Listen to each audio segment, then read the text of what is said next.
नमस्कार, आप हेल्थ गुरु देख रहे हैं। मैं हूं पुनीत पाठक और यह हमारा एक ऐसा कार्यक्रम है जिसमें हेल्थ संबंधी किसी एक प्रमुख समस्या, उससे जुड़े समाधान हम लेकर आते हैं और एक्सपर्ट डॉक्टर या उनके पैनल के साथ जुड़कर जो आपकी शंकाएं हैं, जो आपके सवाल हैं, उनका समाधान देने की कोशिश हम करते हैं। तो एक बार फिर से हेल्थ गुरु में आज हम उस समस्या की बात करेंगे जिससे सारी दुनिया पीड़ित है, कोरोना का संक्रमण, उसके इलाज की अलग अलग पद्धतियां। एक्सपर्ट से भी जुड़ेंगे। शुरू करते हैं हेल्थ गुरु।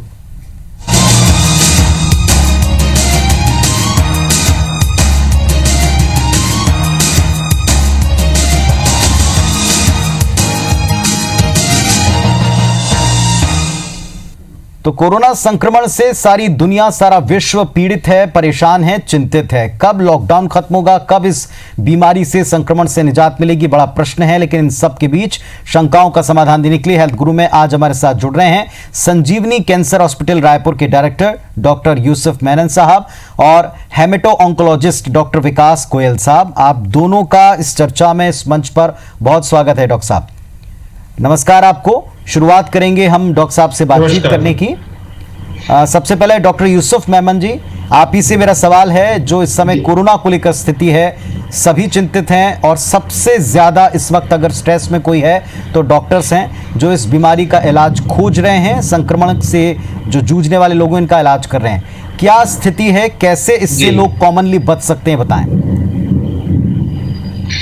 देखिए, हमारे देश में स्थिति अन्य देशों की अपेक्षा बहुत अच्छी है, क्योंकि शुरू से ही हमारे यहाँ प्रशासन ने जो लॉकडाउन कर दिया था, इसकी वजह से हमारे देश में कोरोना के मरीज हम जैसे कि देख रहे हैं, अमेरिका, स्पेन, इटली और जो दूसरे पश्चिम देश है, उसके बनिस्बत हमारे देश में कोरोना के मरीज बहुत कम है और हमारे यहाँ मृत्यु भी बहुत कम हुई है। स्थिति हमारे यहाँ बहुत अधिक नियंत्रण में है, क्योंकि शुरू से ही जो है हमारे यहाँ लॉकडाउन कर दिया गया था। बीच में कुछ ऐसी अव्यवस्थाएं और कुछ ऐसी समस्याएं आ गई जिसकी वजह से हमारे यहाँ कुछ अचानक से पेशेंट बढ़ गए, लेकिन उसके बावजूद अभी भी हमारे देश में कई ऐसे प्रदेश हैं जहां पर अभी भी स्थिति बहुत अच्छी है। जैसे कि छत्तीसगढ़ की ही हम बात करें, हमारे प्रदेश की, तो छत्तीसगढ़ में आप देखिए कि बहुत ही कम मरीज हैं और अब नए मरीज आ भी नहीं रहे हैं। तो ये मैं ये कहना चाहूंगा कि हमारे प्रदेश की स्थिति अभी बहुत अच्छी है। रही बात स्वास्थ्य कर्मियों की और डॉक्टरों की, तो डेफिनेटली जहां पर मरीज ज्यादा है वहां पर स्वास्थ्य कर्मियों को, डॉक्टरों को, प्रशासन को बहुत ज्यादा समस्याओं का सामना करना पड़ रहा है। तो ये हमारे लिए भी एक सीख है, खास करके छत्तीसगढ़ वासियों के लिए, कि वो लॉकडाउन का पूरा पालन करें और स्थिति को गंभीर न होने दे, जैसा कि अभी हमारे महानगरों में एक दो जगह में हो रहा है। डॉक्टर साहब, एक और सवाल ये कि ये सौभाग्य के छत्तीसगढ़ में इतना स्प्रेड नहीं हुआ, लेकिन मध्य प्रदेश के हालात भी आप देख रहे होंगे, जो हमारे साथ नेबरिंग स्टेट्स हैं उनके हालात आप देख रहे हैं। और अब जब लॉकडाउन में कुछ छूट मिल रही हैं, तब ये लोगों को बड़ा डर सता रहा है कि कहीं ये ट्रांसफर ना हो जाए, ये खतरा हमारे राज्यों तक ना, हमारे राज्य के भीतर तक ना आ जाए। इसको लेकर क्या इंस्ट्रक्शंस डॉक्टर की तरफ से आप देना चाहेंगे तमाम लोगों को, या प्रशासन को भी, अगर आप कुछ कहना चाहें? देखिए, सामान्य लोगों के लिए तो यही जरूरी है कि सोशल डिस्टेंसिंग का पूरा पालन करें, मास्क पहने, किसी भी बाहर जब भी आप जाते हैं पब्लिक प्लेस में मास्क का उपयोग करें, बाहर किसी भी चीजों को न छुएं, बाहर से कोई भी वस्तुएं लाते हैं उसे प्रॉपर सैनिटाइज करें, बार बार अपने हाथों को धोएं, और जब भी आप बाहर जाते हैं किसी भी चीज को छूते हैं तो स्पेशली इस चीज का ध्यान रखें कि हम अपने आंख, नाक, मुंह इनको न छुएं, क्योंकि यहीं से स्प्रेड जो है इन्फेक्शन अंदर जाता है। प्रशासन से मेरी यही गुजारिश है कि लॉकडाउन खत्म होने के बाद भी हमें अपनी सीमाएं कुछ समय के लिए सील रखनी चाहिए, क्योंकि अभी तो पेशेंट हमारे यहाँ नहीं है, लेकिन जैसे ही लॉकडाउन खुलेगा और आवागमन बढ़ेगा, लोगों का आना शुरू होगा, तब उस समय इस स्थिति को कंट्रोल करना मुश्किल होगा। तो प्रदेश शासन से भी मेरी यही गुजारिश है कि प्रदेश की सीमाओं को एक निश्चित समय के लिए वो और आगे भी सील रखें। हमारे साथ में तमाम दर्शक भी दोनों डॉक्टर साहब से सीधे सवाल पूछ सकते हैं। हमने अपनी फोन लाइन ओपन कर दी है। फोन नंबर आपके टेलीविजन स्क्रीन पर है। अगर आप रायपुर के बाहर से कॉल करें तो 0771 इस कोड को अप्लाई करें, 400877 ये हमारा फोन नंबर है जो टीवी स्क्रीन पर आप देख पा रहे हैं। इस पर आप फोन कर सकते हैं। टीवी का साउंड बंद करके सीधे फोन पर सवाल पूछेगा। वक्त कीमती है डॉक्टर साहब का, इसे वक्त को थोड़ा सा आप ध्यान में रखते हुए सीधे सवाल पूछे। पहले कॉलर विवेक साहब जबलपुर से जुड़े, नमस्कार, सवाल पूछेगा। सर नमस्कार, मैं विवेक बोल रहा हूँ जबलपुर से सर। जी सर मुझे ये जानकारी चाहिए थी कि जो प्लाज्मा थेरेपी है, प्लाज्मा थेरेपी से ठीक हो रहे हैं अपने आप पे? जी, आपने अच्छा सवाल पूछा। मैं भी उस सवाल पर आता, लेकिन अच्छी बात है आपने इसका जिक्र छेड़ा। डॉक्टर साहब, प्लाज्मा थेरेपी पहले तो आप बहुत संक्षेप में बताएं, आसान शब्दों में, क्या है और क्या ये हेल्पफुल है कोरोना के इलाज में? जी, डॉक्टर विकास गोयल हमारे साथ हीमेटोलॉजिस्ट जुड़े हुए हैं, जो प्लाज्मा के स्पेशलिस्ट हैं, हीमेटोलॉजिस्ट हैं। तो मैं चाहूंगा कि वो इसका जवाब डॉक्टर विकास गोयल दें। जी, प्लाज्मा थेरेपी की पद्धति है। इसमें क्या होता है कि जो मरीज कोरोना से ठीक हो चुके हैं उनके शरीर में एंटीबॉडीज डेवलप हो जाते हैं, और ये इन एंटीबॉडीज की बदौलत ही वो मरीज जो है कोरोना को हराने में सक्षम होते हैं। ऐसे मरीज जो कोरोना से ठीक हो चुके हैं उनके शरीर से प्लाज्मा निकाला जाता है। इस प्लाज्मा में एंटीबॉडीज होते हैं और ये प्लाज्मा उन मरीजों को दिया जाता है जो कोरोना से गंभीर रूप से अफेक्टेड हैं।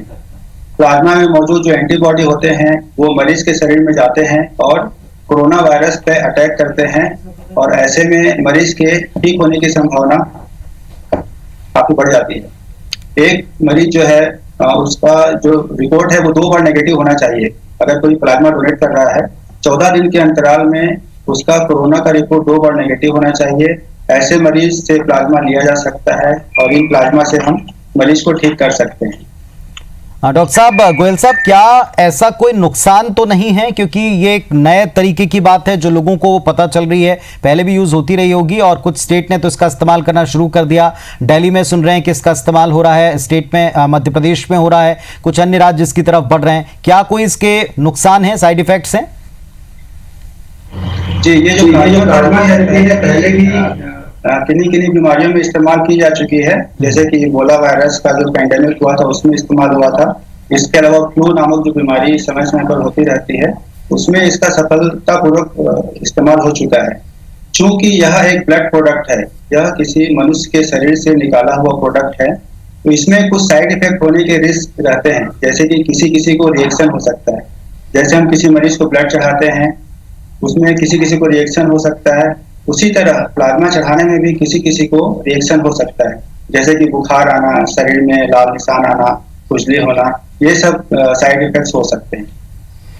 चलिए, हमारे साथ में एक कॉलर जुड़ गए, अनिल जी। अनिल जी नमस्कार, सवाल पूछेगा अपना। सर जी, मैं ये चाह रहा था सर से जानकारी ये चाह रहा था सर, सोशल डिस्टेंस का पालन तो हम तो कर ही रहे हैं और वो करते रहेंगे। वो तो जो निर्धारित किया गया है, जैसे 2 मीटर की दूरी से ही बात करना है, तो वो तो करते रहेंगे। लेकिन सर कम से कम ये लॉकडाउन खत्म होने के बाद आप जो हमारी जो बॉर्डर सीमा है उसको प्रशासन से, भूपेश बघेल जी से ये बात कीजिएगा, उनको बोलिएगा कि कम से कम ये 15 से 20 दिन तक और इसको मतलब लॉकडाउन को रखे, ताकि हम लोग जो बचेंगे तो सिर्फ लॉकडाउन की वजह से ही बचेंगे। देश की सीमा में अगर कोई बाहर राज्य से अगर गाड़ी आती है, चाहे कच्चा अनाज लेके हो या कुछ भी हो, तो उसको प्रॉपरली चेकअप करके ही अंदर आने दीजिए। इससे कम से कम हम लोग के जो छत्तीसगढ़ वासियों का जो सेफ है जो है इसी में है कि बाहर से कोई गाड़ी ना आए। बहुत अच्छी आपकी बात है और बहुत सुलझी और साफ बात है, और ऐसा होना भी चाहिए, ये तमाम आम लोगों की भी राय है। डॉक्टर मैनन, एक चीज इसमें जोड़ते हुए आपसे पूछना चाहेंगे, जाहिर तौर पर प्रशासन और डॉक्टर्स भी इस बारे में चिंतित होंगे। लॉकडाउन भले ही खत्म हो जाए लेकिन ये संक्रमण शायद इतनी जल्दी खत्म नहीं होगा, इसके अगले स्टेजेस के बारे में क्या अनुमान लगा सकते हैं? कि लॉकडाउन अगर इसका अच्छे से पालन किया जाए और इसको थोड़ा एक्सटेंड कर दिया जाए, हमारी सीमाओं को सील कर दिया जाए, तो डेफिनेटली हमारे क्षेत्र में अब कोरोना के नए मरीज सामने नहीं आ रहे हैं। जो एक हॉट स्पॉट था कटघोरा, वहां से भी अब मरीज हमें नए मरीज हमें नहीं दिख रहे हैं, तो ये हमारे लिए बहुत अच्छी बात है। बस ये है कि अब जो है और भी जब सीमाएं खुले तो कुछ उसके लिए ऐसी विशेष व्यवस्था हो कि जो भी वहां से इधर आए चाहे वो 3 मई के बाद खुले या कुछ समय और इसको लागू रखने के बाद वो खुले, तो हमें बहुत ज्यादा सावधानी बरतनी होगी, खासकर प्रशासन को, पुलिस को, कि जो दूसरे प्रदेशों से जो भी लोग आते हैं उनका जो है प्रॉपर परीक्षण किया जाए, या कुछ ऐसा व्यवस्था हो कि कोई भी कोरोना के कम से कम मरीज जो है वो प्रदेश में प्रवेश ना कर पाए। इसका हमें विशेष ध्यान रखना होगा। जी बिल्कुल, और लगातार कॉलर हमारे साथ जुड़ रहे हैं। अगले कॉलर हमारे साथ में जुड़ चुके हैं, अपना सवाल पूछेगा। मनोज जी अपना सवाल पूछेगा।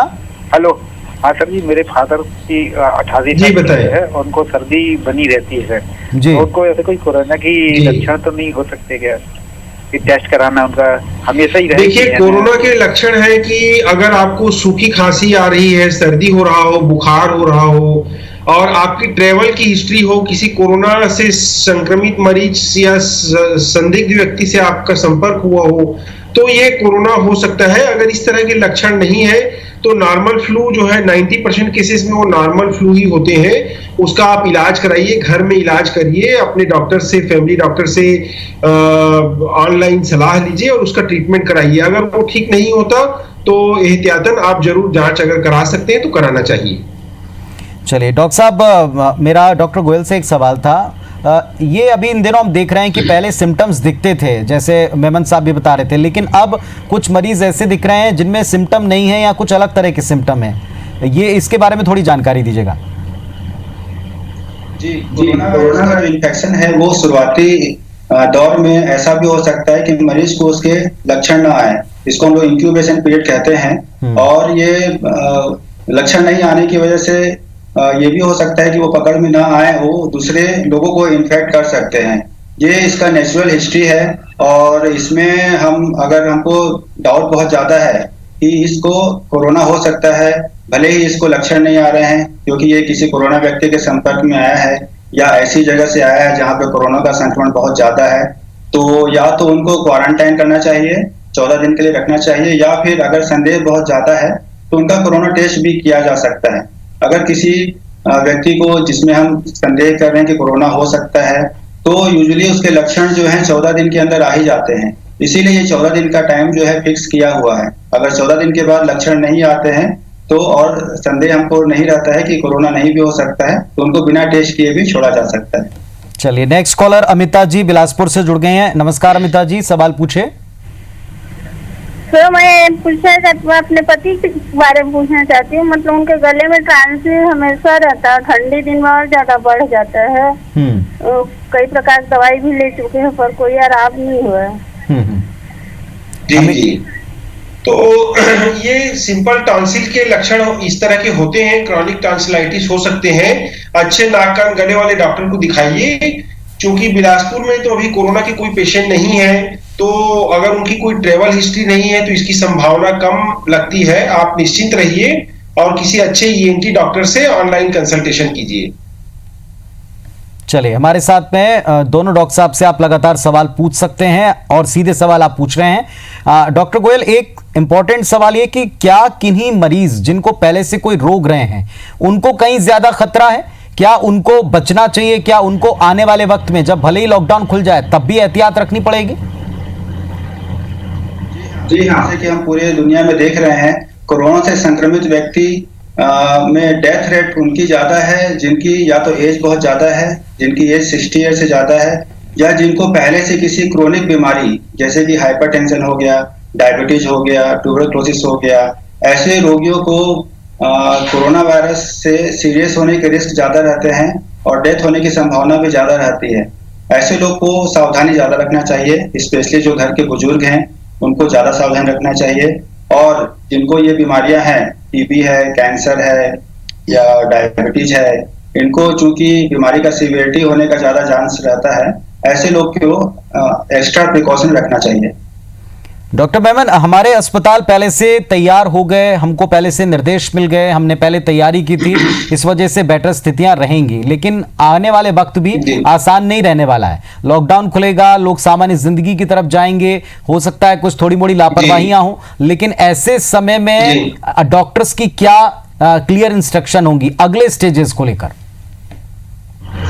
देखिए अब तो ये हमारी देखिए लॉकडाउन खुलने के बाद भी कुछ चीजों का हमें स्ट्रिक्ट जो है पालन करना होगा, जैसे कि सोशल डिस्टेंसिंग। अब अभी जब तक कि कोरोना की समस्या खत्म नहीं हो जाती, आने वाले लंबे समय तक हमें जो है सोशल डिस्टेंसिंग को फॉलो करना होगा, हमें मास्क का उपयोग करना होगा, हमें बार बार अपने हाथों को साबुन से धोना होगा, और जो भी इस तरह के सस्पेक्टेड लोग हैं जिनमें कोरोना होने की संभावना है उनकी जांच करानी होगी, जांच का दायरा भी बढ़ाना पड़ेगा।